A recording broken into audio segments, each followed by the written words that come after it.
mugenda nga mwetise. Okay. Bwe batyo ne bakwata mu ggwanika ly'ekika. Okay. Ne bajjamu ejjamba. Okay. Buyita obuuma. Etterekebbwa ly'ensimbi. Okay. Ne bagulamu ebirabo eby'enjawulo kubanga amakulu agagenda Mmengo. Aye eri abazadde tutwala birabo. Njagala okwatiremu awo. Ye mukulu. Nkuddize mukwano gw'oyo. Ye mukulu. Wamugambye nti wosula olumu akola atya? Obalawo munnange. Mwanyinaze tuwala muwala wange kikyusa. Siibula nga siyagala nakusibula. Siibula. Mu dakiika zibeere 2 zokka. Kale dakiika 2 zokka okomewo. Mpulidde omulenzi ono ati.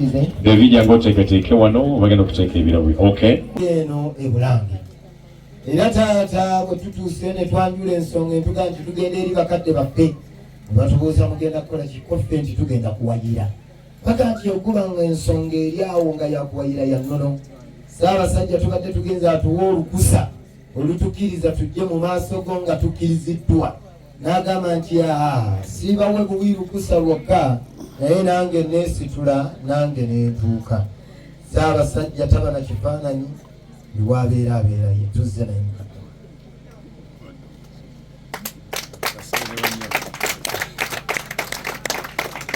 Abali mu kirasha mutulaba mpulire ku bugalo manye nti mutulaba mujja tumumiikiriza. Kitange ng'ebyandikibwa ebigambo wabadde ontandikiddeawo mu Peetero ekisooka essula ey'okubiri onyirwa 17. Mutye Katonda musseemu abantu bonna ekitiibwa ate mutye Kabaka. Ebyo tulimbyawandiika. Temuli sitaani newankubadde akatono kubanga n'ebyandikibwa bitukubiriza. Ssaabasajja w'abeera ensangi zino akubiriza nnyo abantu era avumirira nnyo ekyo obufumbo obwa abantu abeebumu.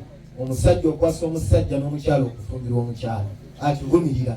Mu kukivumirira ye yennyini kyakulabirako nti ye bw'atyo bw'ali n'omukyala yono y'omwama Nnaabagereka teyawasa musajja munne. N'Abaganda nabo n'abali mu Buganda mukubirizenga abalala. Yonna gye mugenda nga mutuvumiriranga obufumbo bw'ekimpatiira. Omusajja okwasa omusajja n'omukyala okufumbirwa omukyala. Omusajja afumbirwa omukyala Ssaabasajja bw'ali. Mwana wattu kyemusiimamu asiima ensengeka gy'ensengekamu emirimu. Era buli lwandaba amwenyeza maama Nnaabagereka kubanga asiima bwe guli. Museke muli b'amasekere gammwe bwe guli mukadde wange. Taata atunudde. Kale gavumenti erimanya kyerikuwa. Mukadde wange nsabye nzikirize nkwanjulire nti n'akaalo ka Buganda tuwazze nako.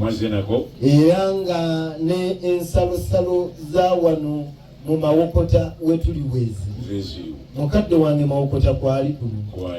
Taata bwe weetegereza bulungi bw'oti n'ogenda ojja kgenda omulaba si yono. Abange essaza lya Ssaabasajja eri Mawokota mwe tuwangaalira lirino kweriri. Emaapu ya Buganda esitudde amasaza 18 ejjudde Bugule. Taata omulungi nsabye nkwanjulire twagenze nga tunoonya ekiwandiiko kino ekitukakasa nti tukkiriziddwa okujja gy'oli. Era ekitukakasa nti omukolo guno gukkiriziddwa. Era bwe twagenze okifuna ne bakituwa. Ekiwandiiko kino nga kinnyonnyola omwana ow'obulenzi nti musajja mukkiriza Muganda. Kino kye kiwandiiko ekiraga nga bwe yawagidde Obwakabaka kubanga eby'omu nsi bitulaga eby'omu ggulu nti kawagidde Obwakabaka buno kikakasa ddala ng'Obwakabaka bw'eggulu abwawagira abwagala era abukolerera.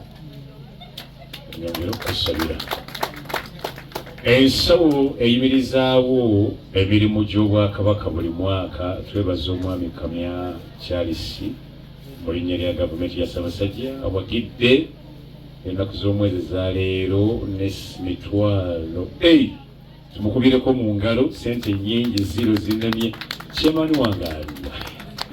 Kale omwana tumwongere engalo ez'amaanyi kubanga awagidde ensawo eyimirizaawo. Weewaawo mukulu obuufu bwe twadde tunona ekiwandiiko ekyo ne batuuza mu kitwala wakaffe wa taata. Baga waliwo wano ekiwandiiko ekiriko erinnya taata n'amalala ag'enjawulo yeyo gye mulaga ne tugaffe tumanyi kimu kya taata. Ne bagaa tukituuse bwe kinaaba nga si kyekityo tunaakizaayo ne tuleeta ekityo.